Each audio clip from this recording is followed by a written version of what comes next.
Well, what's very important is we get our economy growing. We unleash investment right across the United Kingdom.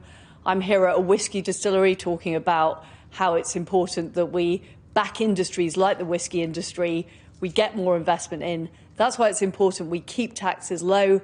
We unleash investment by changing the rules we have at the moment, which are old EU rules, and we turbocharge growth right across our economy. That is the best way to deliver better wages, but also more jobs and more growth. Keir Starmer says that Labour would freeze energy prices for everyone, goes a lot further than yourself or Rishi Sunak. Are you failing to grasp the scale of the problem facing households at the moment? Look, we're still in the leadership contest at the moment. Now, my priority is reducing taxes so people can keep more of their own money, at the same time as making sure we boost energy supply.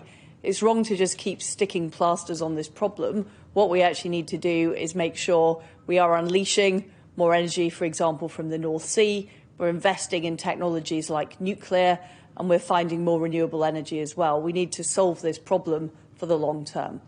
Do you think your comments about Nicola Sturgeon being an attention seeker have alienated voters? And if you do win this leadership race, will you be able to ignore her? Well, I'm absolutely passionate about Scotland and the United Kingdom.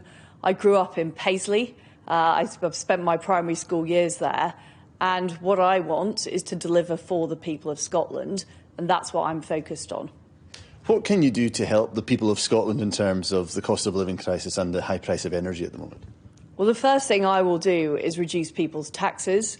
We shouldn't have raised national insurance. It's cost ordinary families money. I'd also have a temporary moratorium on the green energy levy to save people money on their fuel bills, and also boost energy supply to bring prices down. How can you shore up support for the union? There's one poll saying today that whether yourself or Rishi Sunak win, that there will be a boost for independence. How can you shore up support for the union here? Well, first of all, we had a referendum in 2014. It was clear it was a one-in-a-generation referendum, and the Scottish people voted for the union, for the United Kingdom.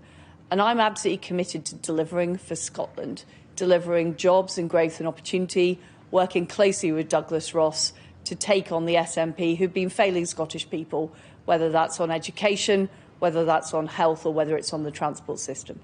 I just want to check about the windfall tax. Do you rule out any further windfall tax on oil and gas companies? And are you committed to imposing the regime that was put in place to tax offshore companies by Rishi Sunak? I'm not in favour of windfall taxes because fundamentally what they do is they put off investors into our country. And what we need is we need jobs and growth. We need more opportunities. There are fantastic people, for example, investing in this distillery. We need to attract more of that. If we have arbitrary taxes, that puts off investment and it stops growth in the long term.